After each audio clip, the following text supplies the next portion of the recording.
du Père, du Fils et du Saint-Esprit. Amen. Je vous salue Marie, pleine de grâce, le Seigneur est avec vous. Vous êtes bénie entre toutes les femmes, et Jésus, le fruit de vos entrailles, est béni. Sainte Marie, Mère de Dieu, priez pour nous, pauvres pécheurs, maintenant et à l'heure de notre mort. Amen. Saint Jean, priez pour nous. Saint Antoine du désert, priez pour nous. Au nom du Père et du Fils et du Saint-Esprit. Amen. Alors, nous allons regarder ensemble aujourd'hui la constitution du Concile Vatican II sur la Sainte Liturgie, qu'on appelle, les documents officiels de l'Église, on les appelle par les premiers mots du texte latin. Donc elle est appelée Sacrosanctum Concilium. Donc, on va principalement regarder les premiers chapitres de cette constitution, qui est un petit peu plus longue que Dei Verbum. Le premier chapitre, c'est sur les principes généraux pour la restauration et le progrès de la liturgie. Ensuite, il y a un chapitre sur l'Eucharistie, un autre sur les autres sacrements et les sacramentaux. On verra ce que c'est, les sacramentaux. Un autre sur... Donc, on va surtout s'arrêter à ces trois premiers chapitres. Les autres, on est moins concernés. On va parler un petit peu quand même. Le chapitre suivant, c'est sur l'office divin, un autre sur l'année liturgique, un autre sur la musique sacrée, et finalement, un dernier chapitre sur l'art sacré et le matériel du culte. Donc, on va surtout regarder les principes généraux et l'Eucharistie, en fait. Parce que c'est peut-être là que les questions les plus épineuses se posent. Alors... je commence par vous lire le numéro 2, pour savoir de quoi on parle quand on parle de liturgie. Parce que, en effet, la liturgie, par laquelle, surtout dans le divin sacrifice de l'Eucharistie, s'exerce l'œuvre de notre rédemption, contribue au plus haut point à ce que les fidèles, par leur vie, expriment et manifestent aux autres le mystère du Christ, et la nature authentique de la véritable Église, car il appartient en propre à celle-ci d'être à la fois humaine et divine, visible et riche de réalités invisibles, fervente dans l'action et occupée à la contemplation, présente dans le monde et pourtant étrangère. Mais de telle sorte qu'en elle, ce qui est humain est ordonné et soumis au divin, ce qui est visible à l'invisible, ce qui relève de l'action à la contemplation, et ce qui est présent à la cité future que nous recherchons. Aussi, puisque la liturgie édifie chaque jour ceux qui sont au-dedans, entendez, dans l'Église, pour en faire un temple saint dans le Seigneur, une habitation de Dieu dans l'Esprit, jusqu'à la taille qui convient à la plénitude du Christ, c'est d'une façon étonnante qu'elle fortifie leur énergie pour leur faire proclamer le Christ, et ainsi elle montre l'Église à ceux qui sont dehors, ceux qui sont à évangéliser, ceux qui ne connaissent pas le Christ, comme un signal levé devant les nations, sous lequel les enfants de Dieu dispersés se rassemblent dans l'unité, jusqu'à ce qu'il y ait une seule bergerie et un seul pasteur. Donc, il y a beaucoup de choses là, on pourrait faire tout l'enseignement rien que sur ce paragraphe, mais... donc de quoi parle-t-on ? La liturgie, ça n'est pas seulement le sacrifice eucharistique de la messe, bien que ça soit de manière la plus parfaite le sacrifice eucharistique de la messe, c'est beaucoup plus que ça, c'est toute la vie de prière de l'Église. Et dans l'Église, dans la liturgie, les fidèles sont sanctifiés. La liturgie, non seulement c'est une manifestation symbolique, non. Si vous avez entendu ce qui est dit au début, la liturgie par laquelle s'exerce l'œuvre de notre rédemption. Donc c'est pas du tout un détail, quoi. C'est la fonction sanctificatrice de l'Église. Or, la sainteté, c'est le but de la manœuvre, quand même. C'est pourquoi l'Église a été instituée, pour conduire les hommes au Christ, voyez, sacrement de l'unité des hommes avec Dieu. Et bien ça, ça se réalise de manière très particulière dans la liturgie, et spécialement dans la liturgie du sacrifice eucharistique. Alors après, vous avez fait attention, il nous dit donc l'Église, elle est humaine et divine, visible et riche de réalités invisibles, fervente dans l'action, occupée de la contemplation, présente dans le monde et pourtant étrangère. Donc il y a toujours ces deux dimensions qui correspondent en fait au mystère de l'incarnation. Hein. Jésus, il est vrai Dieu et vrai homme. Mais ce qui est dit juste après, et ce qui est en fait hyper important, et ce qui est vraiment la clé de toute l'histoire, c'est que sur ces deux dimensions, il y en a toujours une qui est ordonnée vers l'autre. Ce qui est humain est ordonné et soumis au divin. Si, pour prendre un exemple concret, dans la liturgie, on fait des gestes, on prononce des paroles précis, qui ne sont pas n'importe quoi, hein, c'est parce que c'est ordonné à des réalités, à des mystères invisibles. Les gestes, l'action liturgique, les gestes et les paroles, c'est pas juste pour cette terre, c'est pas juste ce qu'on voit. On va pas au théâtre. Ça nous dirige vers quelque chose de plus profond. Donc, ce qui est humain est ordonné au divin, ce qui est visible est ordonné à l'invisible, ce qui relève de l'action est ordonné à la contemplation. Le caractère contemplatif de la liturgie chrétienne, c'est vachement important.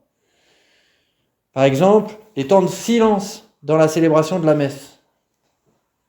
Il y a des moments dans le missel, il est marqué, à ce moment-là, on prend un temps de silence. Pourquoi ? C'est l'aspect contemplatif de la liturgie. La liturgie, c'est pas juste faire des trucs et chanter des chants. Ça nous conduit à une réalité invisible. Et finalement, ce qui est présent nous conduit à la cité future que nous recherchons. L'aspect prophétique, eschatologique de la liturgie. La petite Thérèse, elle résumait ça en une phrase un peu à sa manière très directe. Elle disait, moi je ne sais pas comment le bon Dieu va faire pour me surprendre quand j'arriverai au ciel. Parce que dans l'Eucharistie, il m'a déjà tout donné. Dans l'Eucharistie, on reçoit Jésus, on reçoit le ciel, quoi. Donc, l'Eucharistie, elle est le pain pour la route qui nous dirige, qui nous dirige vers le ciel.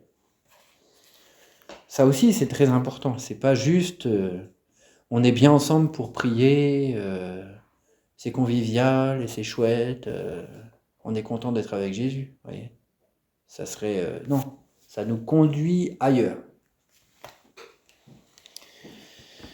Donc cet ordre, à chaque fois de l'humain au divin, du visible à l'invisible, de l'action à la contemplation, des choses présentes à la cité future, c'est très important ça.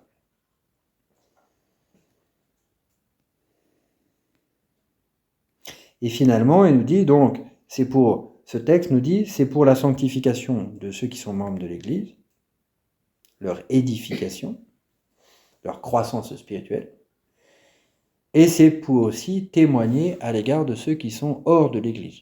Mais c'est d'abord pour la sanctification des membres du Christ. Je trouve que c'est important de s'arrêter à ce passage parce que ça donne quand même déjà les bases, quoi. Alors, le paragraphe 7 dans les principes généraux, donc paragraphe 7, sur la présence du Christ dans la liturgie. Ça aussi, très important. Pour l'accomplissement d'une si grande œuvre, le Christ est toujours là auprès de son Église, surtout dans les actions liturgiques. Il est là présent dans le sacrifice de la messe et dans la personne du ministre. Le ministre, c'est le prêtre qui célèbre la messe. C'est pas le premier ministre. Pas confondre. Le même offrant maintenant par le ministère des prêtres qui s'offrit alors lui-même sur la croix et au plus haut point sous les espèces eucharistiques. Donc il est présent dans le sacrifice de la messe, dans la personne du ministre qui agit, comme on dit, in persona Christi, dans la personne du Christ. Quand le prêtre dit « ceci est mon corps », c'est pas le corps du prêtre, c'est le corps de Jésus. Et sous les espèces eucharistiques, donc à travers les apparences du pain et du vin qui sont devenus le corps et le sang de Jésus. Il est là présent par sa vertu dans les sacrements, au point que lorsque quelqu'un baptise, c'est le Christ lui-même qui baptise. Il est là présent dans sa parole, car c'est lui qui parle, tandis qu'on lit dans l'Église les Saintes Écritures. Vous voyez ? C'est pour ça, les lectures et l'homélie à la messe, c'est pas juste comme une conférence, quoi, qui nous apprend des choses sur ce qui est marqué dans la Bible. Non, non, non, non. Dans la célébration liturgique, quand on écoute la parole de Dieu, on écoute Dieu qui nous parle. On écoute Jésus qui nous parle. Et le prêtre qui prêche, il se fait l'interprète pour nous aider à écouter Jésus qui nous parle. Enfin, il est là présent, Jésus, il est là présent lorsque l'Église prie et chante les psaumes, lui qui a promis, là où 2 ou 3 sont rassemblés en mon nom, je suis là au milieu d'eux. Effectivement, pour l'accomplissement de cette grande œuvre par laquelle Dieu est parfaitement glorifié et les hommes sanctifiés, le Christ s'associe toujours l'Église, son épouse bien-aimée, qu'il invoque comme son Seigneur et qui passe par lui pour rendre son culte au Père éternel. C'est donc, à juste titre, que la liturgie est considérée comme l'exercice de la fonction sacerdotale de Jésus-Christ. C'est pas rien de dire ça. On continue l'œuvre de Jésus grand prêtre quand on célèbre la liturgie.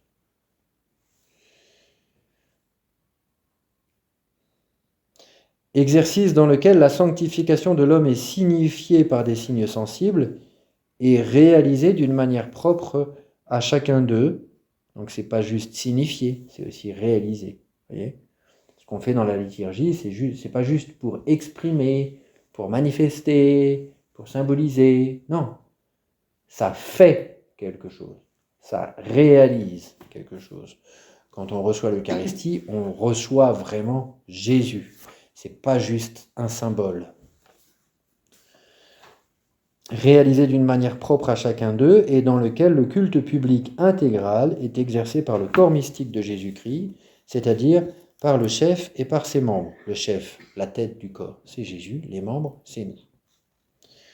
Par suite, toute célébration liturgique en tant qu'œuvre du Christ prêtre et de son corps qui est l'Église, est l'action sacrée par excellence, dont nulle autre action de l'Église ne peut atteindre l'efficacité au même titre et au même degré. Ça, c'est important. C'est-à-dire que l'Église, elle ne fait pas que de la liturgie, que de la célébration des sacrements, de l'office divin. Non. L'Église, par exemple, on vit aussi par des actes de charité, par des actions éducatives et sociales, enfin voilà. Mais dans la liturgie, il y a une perfection particulière, parce que là, c'est Dieu qui intervient. Les chrétiens sont instruments de Dieu dans la liturgie d'une manière très particulière. On continue l'œuvre sacerdotale de Jésus. Vous vous souvenez peut-être que dans l'Épître aux Hébreux, quand il est parlé du sacerdoce de Jésus comme prêtre, il est dit, contrairement aux prêtres de l'Ancienne Alliance, il y a quelque chose qui fait qu'il est unique, c'est que lui, dans son sacrifice, le prêtre et la victime sont un. Il s'offre lui-même en sacrifice. Et ça, c'est un aspect très important pour nous dans la liturgie.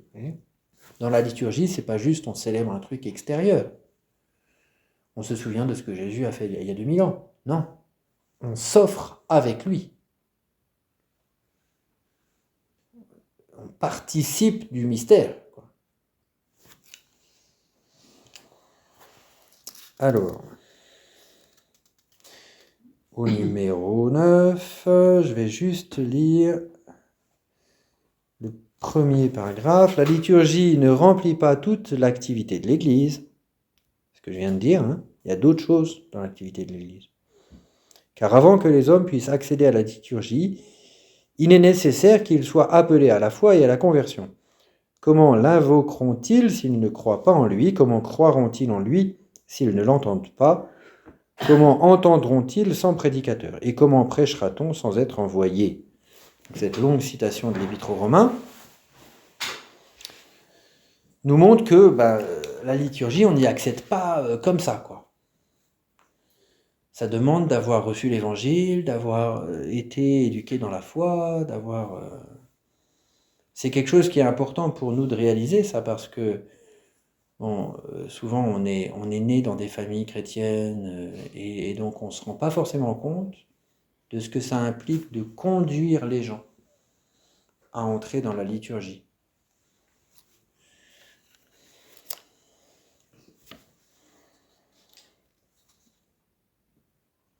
Alors, au numéro 10, juste le début. Toutefois, la liturgie est le sommet auquel tend l'action de l'Église et en même temps la source d'où découle toute sa vertu. C'est pas rien de dire ça. La liturgie, c'est le sommet de l'action de l'Église et la source d'où découle toute sa vertu. C'est-à-dire que c'est le sommet. On conduit les hommes à l'union à Dieu par la liturgie, en particulier la liturgie eucharistique.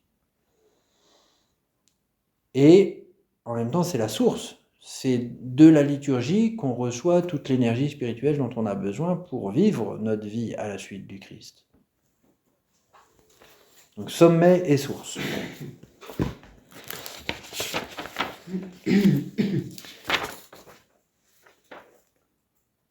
Alors, le paragraphe 11. Mais pour obtenir cette pleine efficacité, il est nécessaire que les fidèles accèdent à la liturgie avec les dispositions d'une âme droite, qu'ils harmonisent leur âme avec leur voix, et qu'ils coopèrent à la grâce d'en haut pour ne pas recevoir celle-ci en vain. C'est pourquoi les pasteurs doivent être attentifs à ce que, dans l'action liturgique, non seulement on observe les lois d'une célébration valide et licite, mais aussi à ce que les fidèles participent à celle-ci de façon consciente, active et fructueuse. Alors, ça c'est déjà, on rentre dans des sujets qui vont devenir rapidement polémiques. La question de la participation. Et vous voyez, ce paragraphe pose bien de problèmes. Il y a l'aspect objectif de la liturgie, il faut que la liturgie soit respectée. Il faut qu'elle soit licite et valide. Licite, c'est-à-dire qu'elle soit faite selon le droit, dans l'obéissance aux normes de l'Église qui est dépositaire de la liturgie, et en même temps, il faut qu'elle soit... Donc ça c'est licite et il faut qu'elle soit valide. Enfin, je veux dire, il faut que ça soit une vraie messe, il faut que ça soit du vrai pain, il faut que ça soit du vrai vin, que le prêtre soit validement ordonné et qu'il effectivement respecte la liturgie pour que ça soit vraiment le corps et le sang de Jésus, par exemple. Ça c'est bien. Mais voyez, ça c'est l'aspect objectif. Mais derrière, il y a l'aspect subjectif des gens qui participent à la liturgie. Comment faire pour que les sacrements, par exemple, soient reçus d'une manière qui puisse vraiment porter tous ses fruits? Un exemple idiot, quand on reçoit la Sainte Communion, si la messe est valide et quelles que soient mes dispositions quand je reçois la Sainte Communion, c'est vraiment le corps de Jésus. Mais si moi, j'ai pas la foi, ou je pense à autre chose, ou en fait j'ai une intention blasphématoire dans mon cœur, le don, il m'est effectivement fait, mais il porte pas ses fruits dans ma vie. Donc on voit bien qu'il y a l'objectivité du don, et il y a la manière dont chacun se dispose à ce don pour le recevoir de manière fructueuse. Et donc là se pose la question de la participation des fidèles à la liturgie, ce qui a beaucoup été développé après le Concile, parfois d'une manière extrêmement maladroite, parce que c'est devenu un peu le truc gentil, oh, faut que chacun participe. Mais à la base, ça part quand même d'une vraie question. Il faut effectivement des dispositions pour que les dons reçus dans la liturgie puissent porter leurs fruits pour les fidèles.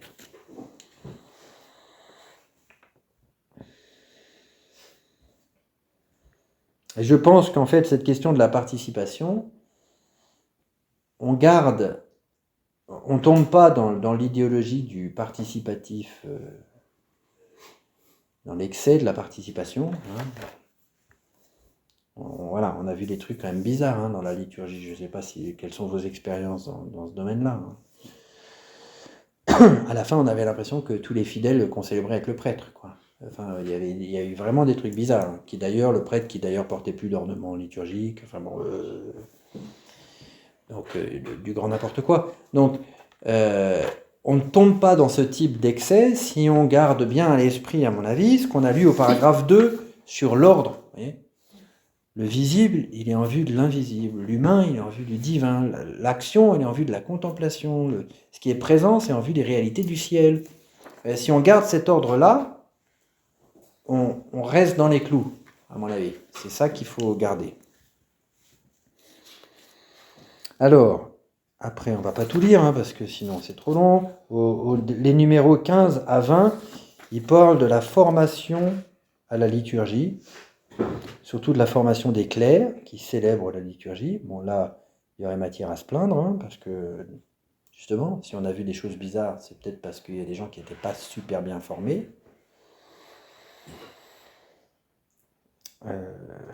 Non pas que je prétende être parfaitement formé dans ce domaine, mais enfin bon.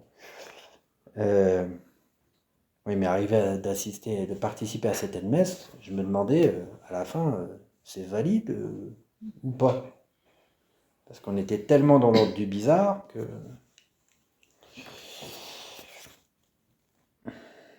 Alors après ça, on va lire les numéros à partir du numéro 21 sur la restauration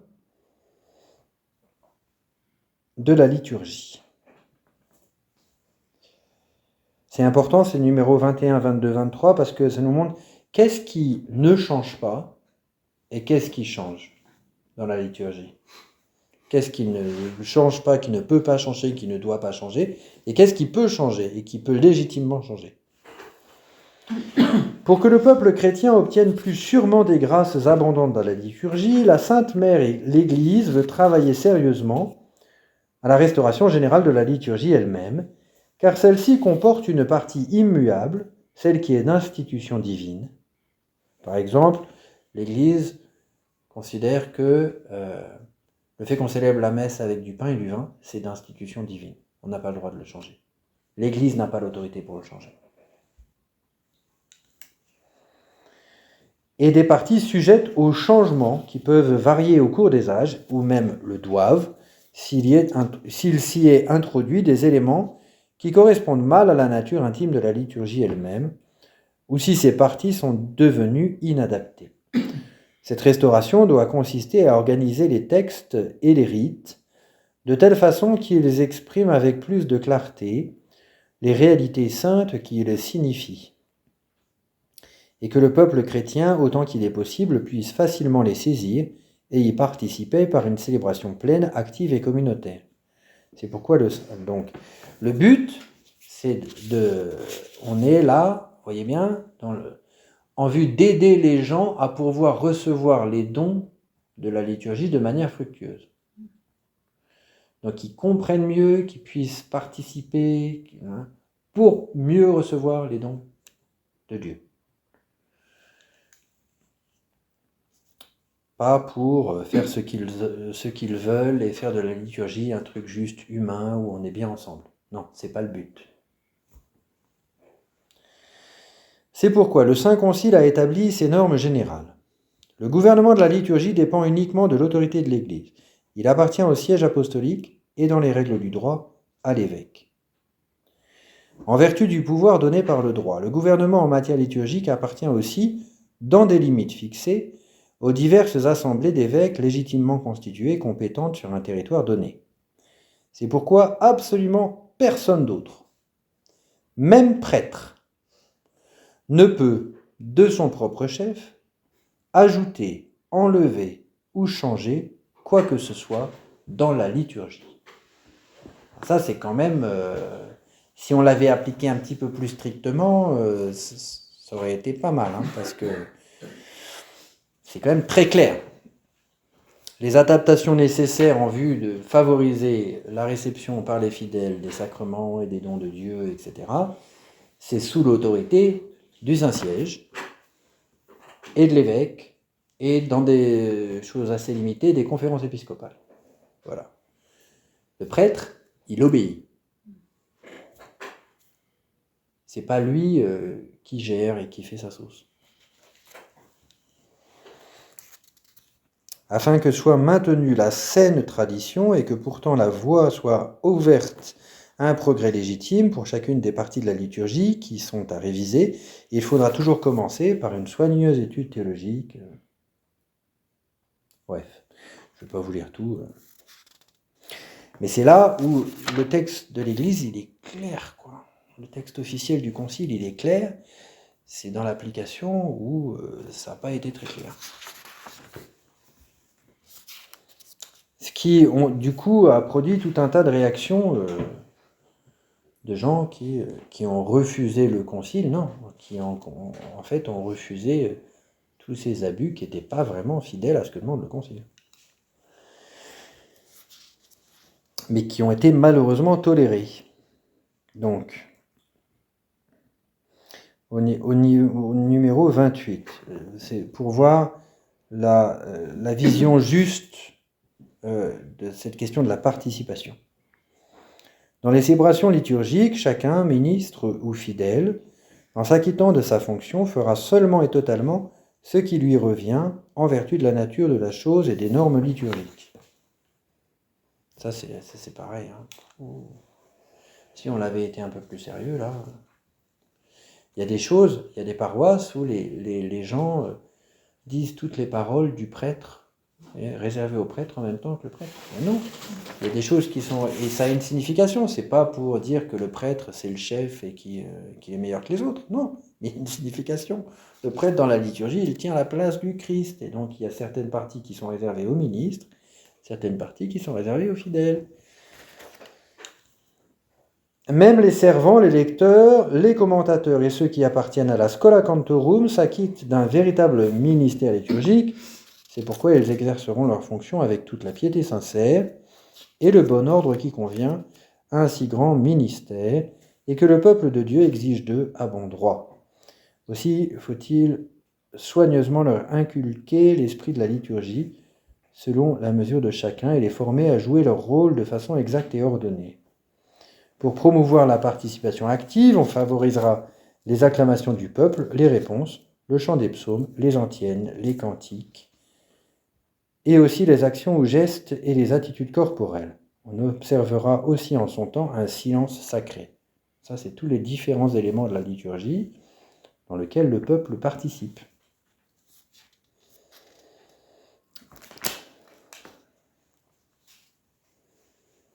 Alors... Au numéro 33 et 34, l'aspect un peu pédagogique de la liturgie, le fait que la liturgie, ça nous éduque, ça nous enseigne. Et dans ce cadre, le Concile parle d'une nécessaire simplification.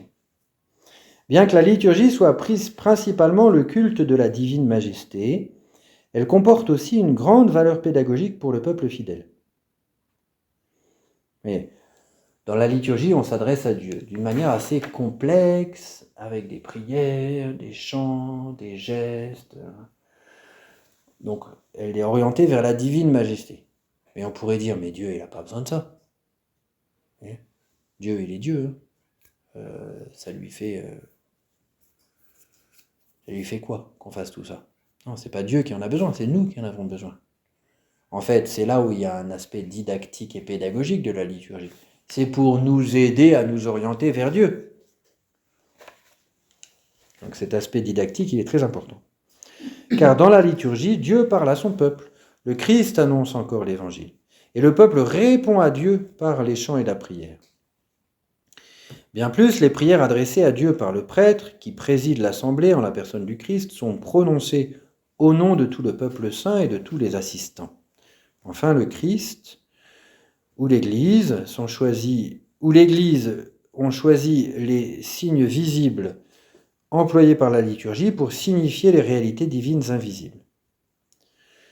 Aussi, non seulement lorsqu'on lit ce qui a été écrit pour notre instruction, mais encore lorsque l'Église prie, chante et agit, la foi des participants est nourrie, les âmes sont élevées vers Dieu pour lui rendre un hommage spirituel et recevoir sa grâce avec plus d'abondance.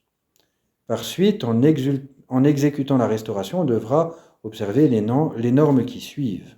Les rites manifesteront une noble simplicité, seront transparents du fait de leur brièveté et éviteront les répétitions inutiles, etc. Donc, et le but, c'est de nous aider à avancer vers Dieu. Et tout est signifiant dans la liturgie. Prenez l'exemple de l'encensement dans une messe. Il y a plein de lieux où on a bazardé les encensoirs. Non, c'est dommage. On dit, il faut simplifier. Mais oui, non, mais il ne faut pas simplifier en enlevant les signes sensibles qui parlent à notre sensibilité et qui nous aident à... voilà, ça a un sens, que l'encens monte vers Dieu comme la prière des saints, comme dit l'Apocalypse. Ça a un sens, quelque chose qui parle à notre sensibilité. C'est pas juste une fantaisie liturgique. C'est quelque chose c'est un geste qui nous enseigne. Il n'y a pas que les paroles qui nous enseignent. Il y a aussi les gestes.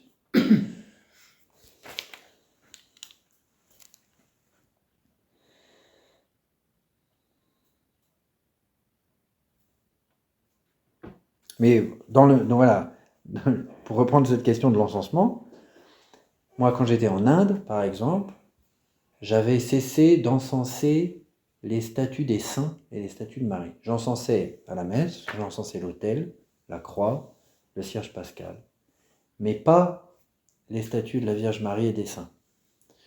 Et ça, c'était lié au contexte. C'est là où on voit que dans la liturgie, il peut y avoir des adaptations légitimes quant au contexte.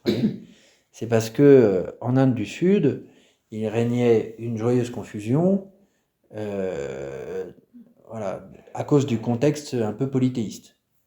Et donc, il y a une tentation de tout mettre au même niveau, quoi. Il y a des gens qui avaient plus de dévotion à l'égard de saint Antoine de Padoue que de Jésus, quoi. Donc, il y a un moment où faut essayer de marquer une différence, parce que sinon, et justement, on peut marquer une différence par un signe concret. Donc ça, c'est l'aspect didactique de la liturgie, l'aspect pédagogique de la liturgie. Mais ça, c'était le besoin là-bas, vous voyez. Il n'y aurait pas de problème à encenser les images des saints pour honorer les saints et l'action de la grâce de Dieu dans les saints ici. Vous voyez, parce que la même tentation n'existe pas, ou la même confusion n'existe pas. Alors, il y a quelque chose qui est très important, c'est la place de la parole de Dieu dans ce renouveau, la place de la Sainte Écriture, au numéro 35, dans le renouveau de la liturgie, pour qu'apparaisse clairement l'union intime du rite et de la parole dans la liturgie. Dans les célébrations sacrées, on restaurera une lecture de la Sainte Écriture plus abondante, plus variée et mieux adaptée. C'est l'une des choses très positives après le Concile. C'est qu'on lit dans la liturgie de la messe beaucoup plus de textes de la Sainte Écriture qu'avant. Beaucoup plus. Donc ça donne un accès à la Sainte Écriture aux fidèles qui est beaucoup plus large, en tout cas par la liturgie. Le moment le plus approprié pour le sermon, qui fait partie de l'action liturgique, pour autant que le rite le permet, sera marqué même dans les rubriques, et on accomplira très fidèlement et exactement le ministère de la prédication. En outre, la catéchèse plus directement liturgique sera inculquée de toutes les manières, et dans les rites eux-mêmes, on prévoira de brèves monitions si elles sont nécessaires. Elles seront dites par le prêtre ou par le ministre compétent, mais seulement aux moments les plus opportuns et dans les termes indiqués avec des paroles équivalentes. Donc, il y a des moments où, je ne sais pas si, par exemple, souvent on fait ça dans les ordinations, ou dans une messe chrismale, où il y a des prêtres qui font des monitions pour expliquer les gestes liturgiques qui ont lieu. Voilà. Pour, encore une fois, que le peuple puisse tirer tout le profit voulu de ce qui se passe. Alors, c'est délicat de faire ces choses-là parce que ça risque parfois d'intellectualiser la liturgie. Normalement, les gestes parlent d'eux-mêmes, mais parfois, il faut bien les expliquer pour qu'on les comprenne, les gestes.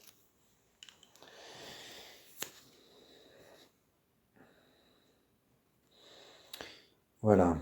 Alors, question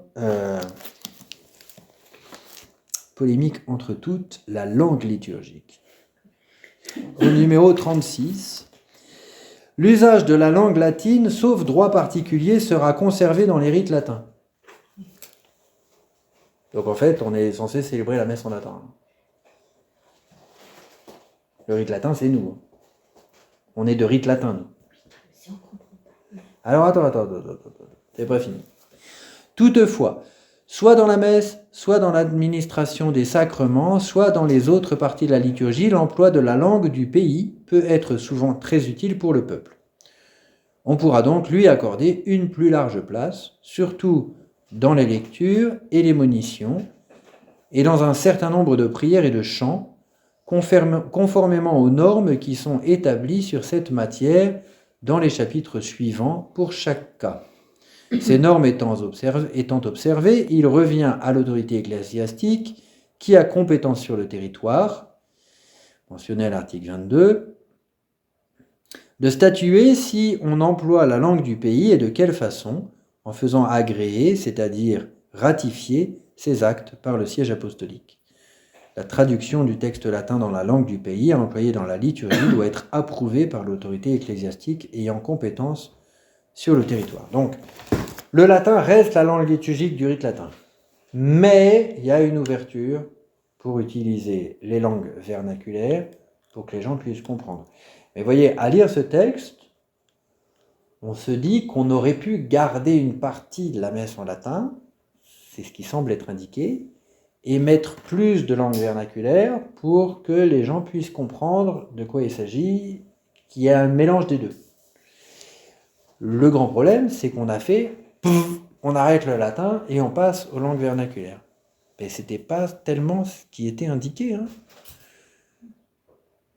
Ça, c'est ce que le Benoît XVI, enfin le cardinal Ratzinger à l'époque, écrit dans l'esprit de la liturgie. Il dit dans la liturgie, c'est pas bien de faire des ruptures révolutionnaires, quoi. La liturgie, c'est la vie de l'Église, c'est une vie. Et donc, on peut faire des modifications, mais il faut y aller doucement. Faut pas, c'est une vie. Donc, on peut infléchir, on peut faire des adaptations pour que justement les gens puissent recevoir tous les fruits qu'ils ont besoin de recevoir, mais faire des choses de manière... Or, c'est un peu ce qui s'est passé. Donc ça, c'était un peu une gaffe quand même. En tout cas, pas selon le texte du Concile. Je saute directement au numéro 53 qui parle de l'usage des langues liturgiques, spécialement dans la liturgie de l'Eucharistie. Numéro 54. On pourra donner la place qui convient à la langue du pays dans les messes célébrées avec concours de peuple, surtout pour les lectures et la prière commune. Et selon les conditions locales, aussi dans les parties qui reviennent au peuple, conformément à l'article 36 de la présente Constitution. On veillera cependant à ce que les fidèles puissent dire ou chanter ensemble en langue latine aussi les parties de l'ordinaire de la messe qui leur reviennent. Ah, vous voyez ? Donc on ouvre, mais il faut quand même que les fidèles gardent quand même. Mais si quelque part un emploi plus large de la langue du pays dans la messe semble opportun, on observera ce qui est prescrit à l'article 40 de la présente Constitution. Donc, et ce qu'on avait vu au numéro 36, c'est que de toute façon, s'il y a traduction, il faut toujours que ça soit une traduction approuvée par l'autorité ecclésiastique compétente. C'est-à-dire, je ne peux pas faire moi-même ma petite traduction des textes latins et les employer dans la liturgie. Non. Pourquoi, en fait ? C'est pas du légalisme, ça. C'est parce que un prêtre qui célèbre la messe, il n'est pas propriétaire de la liturgie. Il est serviteur de la liturgie. Il est serviteur d'un mystère qui le dépasse. C'est pour ça que l'obéissance, c'est capital. On obéit à l'Église dans la liturgie. Point. Je ne suis pas propriétaire de ce qui se passe. C'est un mystère qui me dépasse, dont l'Église est dépositaire et sur lequel elle a autorité de la part du Christ. J'obéis. Je ne fais pas ma sauce. Ça, c'est en fait super important. Et c'est valable tant pour le prêtre que pour les fidèles, que par exemple pour ceux qui composent les chants sacrés. Alors, par exemple, il y a des chants Agneau de Dieu, ils ont complètement changé les paroles. Je dis, mais non, on n'a pas le droit. Je veux dire, l'agneau de Dieu, tu le prends tel quel, enfin, tu fais pas ta sauce mystico-gélatineuse pour inventer ce que tu as compris du mystère. On s'en fout de ce que tu as compris du mystère. On est dépositaire de quelque chose qui nous dépasse. Et donc là, l'obéissance, en fait, c'est capital.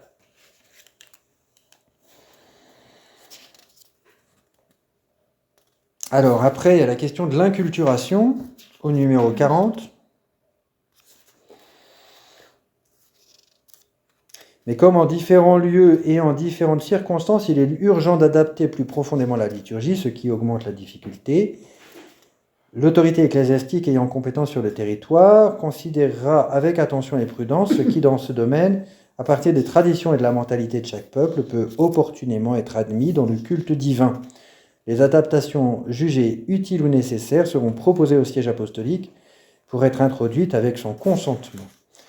Mais pour que l'adaptation se fasse avec la circonspection nécessaire, faculté sera donnée par le siège apostolique à cette volonté. Bref, en fait, il faut que les conférences épiscopales fassent des propositions d'adaptation liturgique, par exemple pour la célébration de la messe, au Saint-Siège, qui doit les valider pour qu'elles puissent être appliquées dans les lieux voulus. Par exemple, en Inde, on ne fait pas de genuflexion. Il y a un geste qui remplace la genuflexion, qui peut, c'est pas obligatoire, remplacer la genuflexion. Et qui est un geste d'adoration. On met les mains comme ça et on s'incline profondément. Mais c'est une adaptation liturgique tout à fait sensée, qui correspond... Ou alors on n'embrasse pas l'autel, ou on n'embrasse pas le livre des évangiles, mais on fait ce geste-là. Voilà. Pareil, c'est une adaptation qui n'est pas laissée à la fantaisie de chacun, mais qui a été validée, qui n'est pas obligatoire, mais on peut se servir de ce geste qui est plus parlant pour des gens de culture indienne. Et qui correspond à la signification voulue.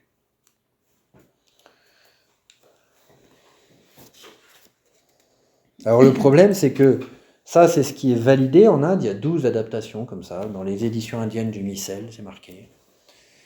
Et puis il y a la pratique. Alors dans la pratique, des fois, c'est sauvagement fantaisiste. C'est-à-dire qu'il y a plein d'autres trucs pas validés qui sont en fait pratiqués. Ou c'est bizarrement pas du tout appliqué. C'est-à-dire qu'on célèbre la messe... de manière hyper latine, sans aucune adaptation. Ce qui rend le christianisme d'apparence hyper étranger, quoi. Ça fait, c'est la religion des Blancs, quoi. C'est la religion des gens qui sont loin. C'est très délicat, hein, ces questions-là. C'est pour ça que c'est très encadré. Parce que de trouver le chemin juste qui puisse vraiment aider les gens à recevoir le mystère sans diminuer le mystère, sans prendre les gens pour des abrutis, c'est extrêmement délicat. Et c'est pour ça que c'est vraiment dans l'obéissance que ça ne peut se faire que dans l'obéissance. Alors, on va devoir s'arrêter, hein, parce que quand même... Mais on va lire un petit peu plus quand même. Au numéro 47-48, sur l'Eucharistie. Notre Sauveur, à la dernière scène, la nuit où il était livré, institua le sacrifice eucharistique de son corps et de son sang pour perpétuer le sacrifice de la croix au long des siècles, jusqu'à ce qu'il vienne, et en outre pour confier à l'Église, son épouse bien-aimée, le mémorial de sa mort et de sa résurrection. Sacrement de l'amour, signe de l'unité, lien de la charité, banquet pascal dans lequel le Christ est mangé, l'âme est comblée de grâce, et le gage de la gloire future nous est donné. Donc, description du mystère de l'Eucharistie, qui est célébré dans la Sainte Messe. Aussi l'Église se soucie-t-elle d'obtenir que les fidèles n'assistent pas à ce mystère de la foi comme des spectateurs étrangers et muets, mais que, le comprenant bien dans ses rites et ses prières, il participe consciemment, pieusement et activement à l'action sacrée, soit formé par la parole de Dieu, se restaurent à la table du corps du Seigneur, rendent grâce à Dieu, qu'offrant la victime sans tâche, non seulement par les mains du prêtre, mais aussi ensemble avec lui, ils apprennent à s'offrir eux-mêmes et de jour en jour soient consommés par la médiation du Christ dans l'unité avec Dieu et entre eux pour que finalement Dieu soit tout en tous. Donc, la question de la participation encore. Mais là, prenons l'exemple de la messe orientée ou la messe face au peuple. On voit bien, la messe face au peuple, ça permet de voir les gestes du prêtre à l'autel. Ça te permet de voir ce qu'il fait. Donc, ça permet quelque part un réalisme plus grand de l'action liturgique. On voit ce qu'il fait.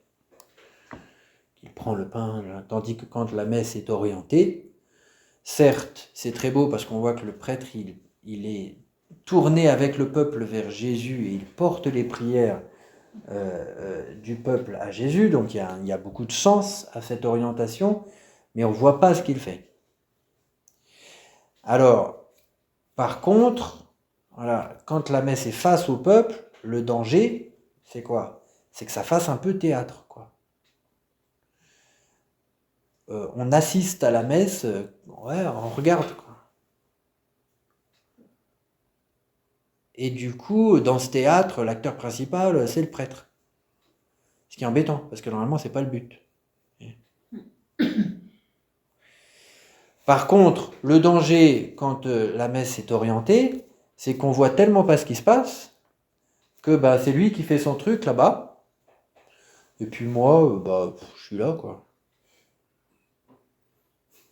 Donc, des deux côtés, il peut y avoir des déviances, vous voyez.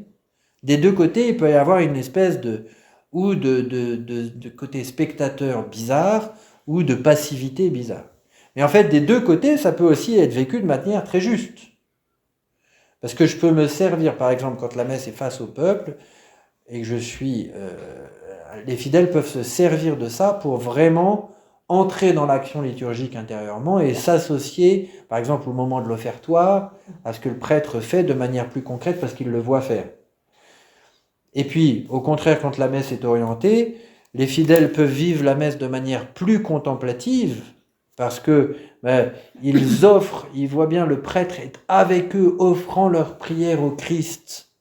Et donc, ils sont tournés intérieurement avec le prêtre vers le Christ. Donc, et des deux côtés, il y a du pour et du contre, si vous voulez. Des deux côtés, il peut y avoir des déviances, du côté de l'attitude intérieure, et des deux côtés, on peut se servir de ça pour vivre du mystère plus profondément. À la fin, le but, c'est quand même ça. C'est de vivre le plus profondément possible du mystère.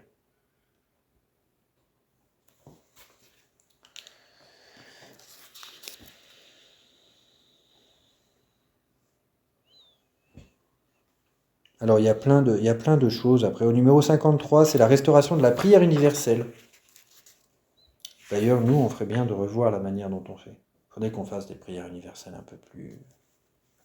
qu'on les écrive nous-mêmes, qu'on soit plus dedans, je trouve. Après, il y a au numéro 55 la possibilité de communier sous les deux espèces. Et dans quelles conditions? Au numéro 57, la question de la concélébration. Très intéressant. Dans quelles conditions?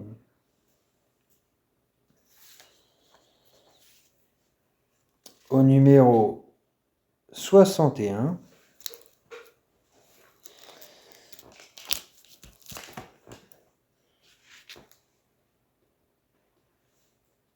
voilà, la liturgie, comme quoi la liturgie prend toute notre vie. C'est en fait quelque chose de très important, ça. C'est pourquoi la liturgie des sacrements et des sacramentaux, les sacramentaux par exemple, c'est les bénédictions, l'eau bénite, tout ça, fait que chez les fidèles bien disposés, presque tous les événements de la vie sont sanctifiés par la grâce divine qui découle du mystère pascal de la passion, de la mort et de la résurrection du Christ. Car c'est de lui que tous les sacrements et sacramentaux tirent leur vertu, et il n'est à peu près aucun usage honorable des choses matérielles qui ne puisse être dirigé vers cette fin, la sanctification de l'homme et la louange de Dieu. Donc c'est beau ça, parce que ça montre que en fait, par la liturgie, normalement, tout doit être pris dans notre vie. Il y a une liturgie familiale aussi. la liturgie, c'est pas juste la messe. Bref, donc on pourrait... les numéros 83 à 101, c'est sur l'office divin. Alors je vous conseille de lire le numéro 100, c'est la place de l'office divin pour les laïcs. Et il nous est expliqué dans les numéros précédents que l'office divin, c'est-à-dire le chant de l'office, que les prêtres et les religieux et les religieuses chantent, les laudes, l'office du milieu du jour, les vêpres, les complis, l'office des lectures, c'est continuer l'œuvre sacerdotale du Christ et être la voix de l'épouse qui dit « Viens, Seigneur Jésus ». Après, au numéro 102 à 111, il y a tous des détails par rapport à l'année liturgique avec une grosse insistance sur le dimanche. Parce qu'il y a le dimanche, c'est le jour du Seigneur, le jour de la résurrection, on doit tout recentrer sur le dimanche. Après, il y a les questions sur la musique sacrée, donc il y a des choses intéressantes sur le chant grégorien, la polyphonie, la place du latin dans les chants ou des langues vernaculaires. Et puis finalement, ça se termine sur les questions relatives à l'art sacré et aux objets liturgiques. Bref, on ne peut pas tout lire, donc ça vous laisse du travail à faire à la maison.